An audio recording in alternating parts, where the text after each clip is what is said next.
تو اسی طرح یاد رکھیں، فرض کر لیں کہ نبی قبرستان گئے ہیں اور یہ قبرستان جانا سنت ہے، تو نبی کس طرح گئے ہیں اور کتنی دفعہ گئے ہیں؟ نبی رات کو چپکے سے اٹھ کے گئے ہیں، کوئی کسی کو آپ نے جمع نہیں کیا، کسی کو بتایا تک نہیں، جو اس حدیث سے پتہ چل رہا ہے ہمیں، اگرچہ یہ ضعیف حدیث ہے لیکن فرض کر لیں یہ صحیح ہے، تو کہیں پتہ بھی نہیں چل رہا، چپکے سے قبرستان گئے اور چپکے سے واپس آئے، اور پوری زندگی میں ایک دفعہ گئے، جبکہ ہمارے ہاں ہر سال قبرستان میں لوگ جا رہے ہیں، جب بھی شب برات آتی ہے لوگ قبرستان جاتے ہیں، ہر سال، نبی ایک دفعہ گئے اور آپ ہر سال جا رہے ہیں۔ نمبر 2، جاتے جتھوں کی شکل میں، نبی تو چپکے سے گئے ہیں، تو آپ رات کو 2-2:30 بجے ذرا چپکے سے اٹھیں اور تنہائی میں جب قبرستان میں وحشت ہو اور اندھیرا ہو اور وہاں قبرستان جائیں، اتنا دم ہے آپ میں، تو ہم کہیں گے بھئی آپ نے نبی کی سنت کو زندہ کیا ہے۔ لیکن آپ تو جتھوں کی شکل میں جا رہے ہیں، نہا دھو کے جا رہے ہیں، خوشبو لگا کے جا رہے ہیں، تیار ہو کے جا رہے ہیں، اور جو کچھ وہاں خرافات ہو رہی ہیں قبرستان میں وہ تو ساری دنیا کو معلوم ہے، میلے ٹھیلے لگے ہوئے ہیں وہاں پہ، گولے گنڈے بک رہے ہیں، برگر بک رہے ہیں، گول گپے بک رہے ہیں وہاں پہ، اور پھول الگ بک رہے ہیں، ہار پھول قبروں پہ چڑھانے کے لیے۔ کیا بدماشی ہے یہ، کیا منہ دکھائیں گے رسول اللہ صلی اللہ علیہ وسلم کو قیامت کے دن؟ آپ کے سامنے کیا وہ حدیث نہیں ہے کہ نبی صلی اللہ علیہ وسلم نے فرمایا کہ روایت میں آتا ہے کہ کچھ لوگ قرب میدان حشر میں آئیں گے تو ان کے چہرے ایسے ہوں گے جیسے میری امت کے چہرے ہوتے ہیں، میری امت کی شکل ہوتی ہے، حدیث کا مفہوم میں بیان کر رہا ہوں۔ تو جب وہ حوض کوثر کا پانی پینے کے لیے میرے پاس آئیں گے تو فرشتے ان کو بھگائیں گے، سحقن سحقن، تو آپ صلی اللہ علیہ وسلم پوچھیں گے یہ تو میری امت ہے، آپ تو فرشتے کیا کہیں گے کہ یہ آپ کی وہ امت ہے جنہوں نے آپ کے دنیا سے جانے کے بعد دین میں ایسی چیزیں ایجاد کر لی تھیں جن کا آپ نے حکم نہیں دیا، تو آپ کیا فرمائیں گے؟ سحقن سحقن، دور کرو ان سے۔ تو ایسا نہ ہو کہ ہم قیامت کے دن رسول اللہ صلی اللہ علیہ وسلم کی شفاعت سے محروم ہو جائیں۔ تو اللہ کا واسطہ قبرستان مت جائیں اس رات، گھر میں بیٹھیں آرام سے، یہیں بیٹھ کے میت کے لیے مغفرت کی دعا کریں، اور اگر آپ سمجھتے ہیں نہیں یہ حدیث بالکل صحیح ہے اور جانا لازمی ہے تو پھر تنہائی میں جائیں، ایسے قبرستان کا انتخاب کریں جہاں آپ کے علاوہ کوئی بھی نہ ہو، اور پھر چپکے سے جائیں اور پتلی گلی سے واپس آ جائیں آپ۔ اگرچہ ہم تو اس کو بھی نہیں مانتے لیکن اگر کرنا ہے تو پھر اس طریقے سے عمل کریں، اگر آپ حدیث کو فالو کرنا چاہتے ہیں آپ اپنے خیال کے مطابق۔ ایک وچار یہ بھی ہے کہ قرآن 15ویں شعبان کی رات کو اوترت ہوا تھا اور اس رات میں قسمت لکھی جاتی ہے، کیا اس کا کوئی پرمان ہے؟ آپ بھی سنیے۔ تو یہ دو باتیں ہو گئیں۔ ایک تیسری چیز کیا ہے، کیا قرآن اس رات میں نازل ہوا ہے اور تقدیر کے فیصلے اس رات میں ہوتے ہیں؟ دیکھیے قرآن میں 2 جگہ اللہ نے اس مضمون کو بہت وضاحت سے بیان کیا، ایک سورہ دخان میں انا انزلناہ فی لیلۃ مبارکہ کہ ہم نے اس کو مبارک رات میں نازل کیا، اور اللہ نے فرمایا فیہا یفرق کل امر حکیم، اس میں حکمت والے فیصلے ہوتے ہیں اس رات میں۔ دوسری جگہ 30ویں پارے میں سورہ قدر میں اللہ نے فرمایا انا انزلناہ فی لیلۃ القدر، ہم نے اس قرآن کو لیلۃ القدر میں نازل کیا، اور اس میں بھی اللہ نے فرمایا تنزل الملائکۃ فیہا کہ فرشتے اس رات میں اترتے ہیں باذن ربہم من کل امر، تمام قسم کے معاملات لے کے۔ تو یہاں بھی اللہ بتا رہے ہیں کہ جو 1 سال کے فیصلے جس رات میں ہوتے ہیں اور فرشتوں کے حوالے کیے جاتے ہیں وہ رات اور قرآن کے نازل ہونے والی رات ایک ہی ہے، یہ الگ الگ راتیں نہیں ہیں۔ اور سورہ قدر میں اللہ نے فرما دیا واضح لفظوں میں کہ وہ لیلۃ القدر کی رات ہے۔ تو اتنی وضاحت کے بعد پھر یہ کہنا کہ اس رات میں قرآن نازل ہوا تھا جبکہ اس کے بارے میں کوئی صحیح حدیث موجود بھی نہیں ہے، ضعیف یا موضوع روایتیں ہیں، تو یہ بالکل قرآن پر میں سمجھتا ہوں کہ یہ ٹھیک نہیں ہے، بالکل دلیل کے لحاظ سے یہ کمزور بات ہے۔ تو جو بالکل بے غبار بات ہے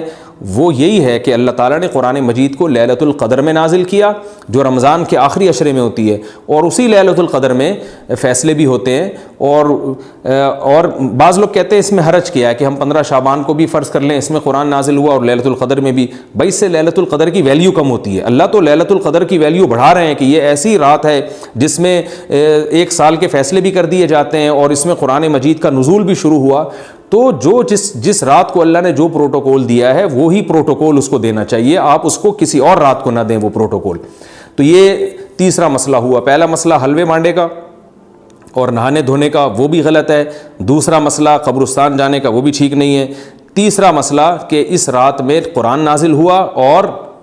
فیصلے ہوتے ہیں، یہ تیسری بات بھی غلط ہے۔ نہ تو اس رات میں قرآن نازل ہوا اور نہ اس رات میں فیصلے ہوتے ہیں۔